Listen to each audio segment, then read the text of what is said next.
In April, General Motors closed its Lordstown, Ohio assembly plant that once employed over 5,000 workers. Sherry and Mark Pratt were among those laid off from jobs that paid around $30 an hour. You know, we gave them the reputation of the good quality car. We did nothing but earned what we had, and I feel like we just got kicked to the curb.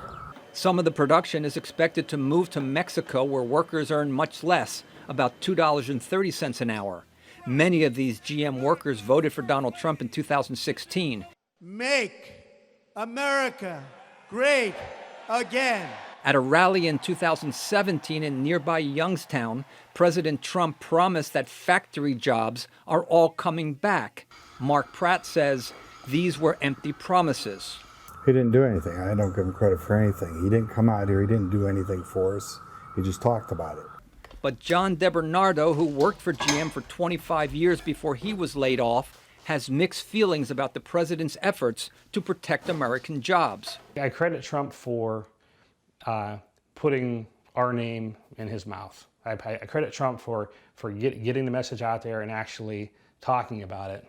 But I would like to see some more action. The unemployment rate in the Youngstown, Ohio region that decades ago was dominated by the steel industry remains nearly double the national average of 3.7%.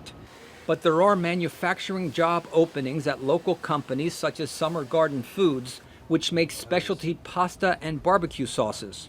Company CEO Tom Zidian credits Trump's tax cuts for boosting private sector growth and has recently raised wages by 15%. I think that the competition and the lack of enough people coming to apply for jobs is actually, it's risen the percentage that everyone has had to raise their minimum that they hire people for. Come here, sweet pea. But these jobs pay about half what laid-off GM workers like Karen Usanio, a mother of two, had earned. $15 an hour is not enough. It's not that we make too much money. It's never been that issue. It's that some people don't make enough money.